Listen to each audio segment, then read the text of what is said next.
Hey, it's Mikey. And Iannone. And we're going to do a commentary on our Flintstones Little Big League review from last MagFest. Alrighty, so... play. And there's me just sort of awkwardly plopping in. We didn't have much of an introduction for this, did we? We didn't, but it works for what we need. It's just straight to the point. We didn't really exactly need a more elaborate reason for us to meet.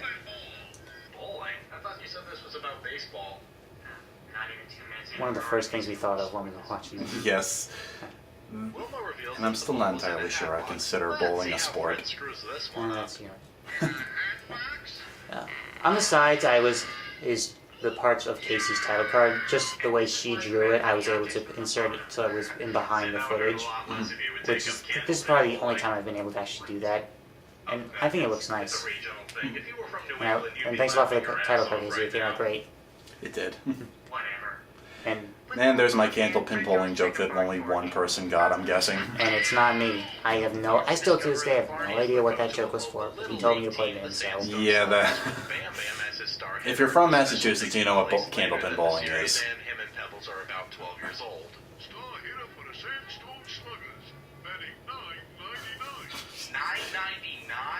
Yes, batting .999. That's... What happened? Did he strike out just to see what it would feel like?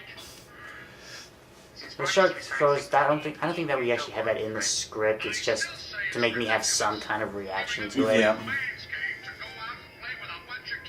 Fred Flintstone, father of the year and friend to children everywhere. Fred returns home and mopes about. Oh, here comes my favorite part, Giant Wilma. When we were watching this, we got to that... Well, hang on just a second. And there she is. We were watching this, it gets to this point, he had to stop the video just because he had to try and I had to try and say, like, it's just from the perspective. No, that's it. But then in the next shot, see, they're at the same level, so... And see, that was the moment that sold me on doing this crossover. As soon as I saw that, I'm like, oh my god, yes, now I have to do this. What do you say we go bowling? Bowling. Fred Flintstone, father of the year. Daddy, would you ask Mr. Rubble if I could be on his Little League team? I don't know Mr. Rubble anymore. Mr. Rubble is nothing to And here's my wonderful Al Pacino impression. One of the outtakes I believe I left in, it says that was the worst impression. And it was. Something that actually, because I'm going to think about this. You're not going to hear this, first off. There's 3 different times I had to do voiceover. We first tried to do voiceover while we were filming the on-camera segments. We had to stop doing that, though, because there was this... As soon as we started filming, there was some massive amount of gardening going on right outside my window. Big old leaf blower. So then when I started looking through the footage, you couldn't hear any of that anyway, but we still thought it was picked up on the camera. You do hear it in the very last shot, but we thought that it came out... Well, we thought that was going to get picked up on the camera, so we figured it would at least be on the on-camera segments only. The voiceover parts, we could at least have clear audio just by doing it ourselves later.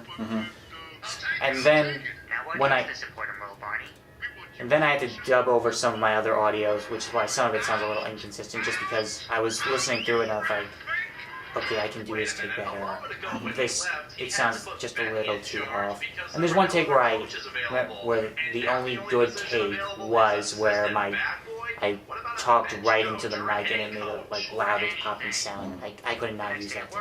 And me, I just used my camera for my own audio, so me filming my voiceover parts, it was literally just like I placed my camera on the bed, I'm kneeling down next to it and saying all my lines. This thing that door disappears, door reappears thing, I didn't even notice that until I was editing it, so that's why I put it in there finally. It wasn't something that we thought of while we were writing this originally. That's a nice. It's always fun to do those little additions when you're editing. Finds out that Fred is coaching a Little League team. This part, just because of what's about to happen, is there's this one frame of footage between where Fred says this line and when the police guy responds to him. So I had to it's just this one tiny opening, just enough before, so that you won't hear the police guy's response, and you instead hear Matt's voice and version of it. They just noticed that large wall being built? Fred must have been working on that for at least an hour. Fred taunts Barney about him now also coaching. They're not very perceptive in Bedrock now. Bedrock. You don't notice things, but we care too much about baseball. That's why I put up the screen. You'll get your first look at them on opening day. Apparently there are no other teams in this league, it's just the two of them. But Bam Bam's already batting .999, so how can it be opening day? Look, if you're gonna keep pointing out all these inconsistencies, we're gonna be here all day. And there were several inconsistencies, many of which we had to skip over. Yeah, there's this somewhat extended sequence between Wilma and Betty once Fred and Barney become ultra competitive to the point where they don't talk to each other at all for a small amount of time. So Wilma and Betty, Wilma, or was it Betty? One of the two, they dress up as like an old witch to go over to the other person's house. And we tried to think of things to say about it, but eventually it just got to the point like, it's not relevant to the video, it's not relevant to the main sports plot, so we ended up just cutting that out entirely. I don't know how you pad something that's only 45 minutes long to begin with, but there you go. The coaching cup? I mean your cup here at the quarry. Wow, Mr. Slade is like a prehistoric George Steinbrenner. So with his Yeah, that's a sports person joke right there. Which meant, naturally, I didn't understand it at all. But he was nice enough to let me put it in. No, we should probably focus on the road too. Fred manages to wheedle his way out of another Fred ticket from is Officer very Works. lucky at He getting out of convinces these him two. and an angry Judge Shale that both of their sons will be stars on the The team. Judge Tail sequence is another somewhat extended sequence where Judge pretty much threatens to, I think, to throw Fred in jail or something. Yeah. And it's just by him saying, I'll let your son play on the team, don't worry, That and is the most that he logical does. thing said in this Yeah. movie so far. So at the team's next But practice, Pebble just for the catches video, you just have to foul ball, understand and that after the she chair throws is it back there. to Fred with incredible speed, he realizes she might have some potential as a pitcher. In retrospect, I'm kind of a little annoyed with how it edited, where it cuts from Fred getting the baseball, because it annoys me how his hat switches from back to front in shot. It's in your mitt. Apparently, Fred doesn't have any working sensory nerves in his hand. Or his skin is so tough it's. Yeah. I wonder, were the gloves made out of dinosaur hide? Because you never see any cows in this, in Bedrock. They realize how dumb it is that they're taking it so seriously. So yeah, this is the point where they're being so much real that Wilma and Betty can't talk to each other. So that sequence is like a decent amount of time from apart. Yeah, where they make copy her. Every minute. So Fred and Barney sleep too late and are going to I wonder if that was a big risky thing. Like, this came out in what, the 70s? Yeah, it was the 70s. Yeah, so I wonder if that was like a huge deal to show two men in bed together at the time. Wait. Something I do remember, I think reading somewhere was Flintstones was the first to show a man and woman Yeah. sitting in bed together. Yeah, that's amazing. That is a conflict of interest. Considering how seriously everyone in Bedrock seems to take Little League, you'd figure they'd be able to find someone else to call the game. At the Bedrock That little slap on the face there, that was just added to. That was another bit of improv. Judge Judy looked It works very well for this. Meanwhile, since Fred and Barney aren't there, Wilma and Betty must coach the game. This is another case of exactly what he said, exactly him saying it, going right into the script. Yeah, okay, that about sums it up. So the big game finally gets underway. Now, for this upcoming shot where he's gonna pick them both up, it actually, as soon as he misses and you see his shocked expression right now, at that point the camera spins around and starts transitioning to the other scene of Fred and Barney getting there. So editing it, I had to freeze the shot until the end so that you can say his audio. For 30 innings, Bam Bam gets a hit that never leaves the infield. How? but goes What type of all Little the League way game up goes for into 30 outer innings? space. Phil? Since nobody The can catch it, longest professional game ever, I think, was 32 innings, and that was a minor league baseball game. And here came the musical number. This also sold me on doing this review because it just comes right the hell out of nowhere. We both. This is more or less how we were reacting as we were. Yeah.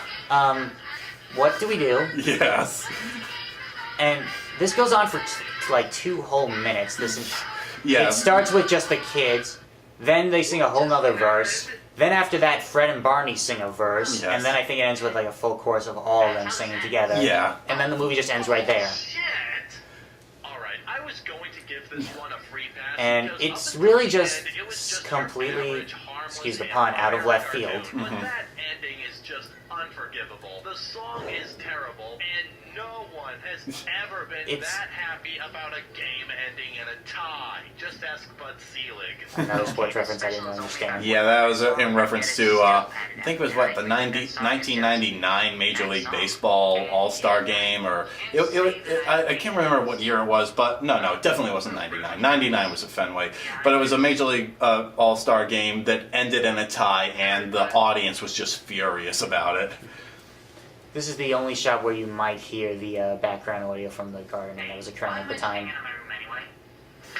I think there's one take where I actually just tripped over my bag that was on the floor next to us at the time. Yeah, he had like the biggest bag I had ever seen that year. There it is now. It's Which so like, big. you guys can't see it, but it's we're recording this in my room and it's right over there on the floor. Alrighty, so this is the credits. Casey, because she was kind enough to do the title card. Patrick, who made a special bumper for my website. Thanks a lot, Patrick. At first, I thought I was on the right there because it's M for. I thought that was for Matt, but no, it's for Mikey. And the other, I saw the other one. I thought that was a T. I was like, what the hell does the T one stand for?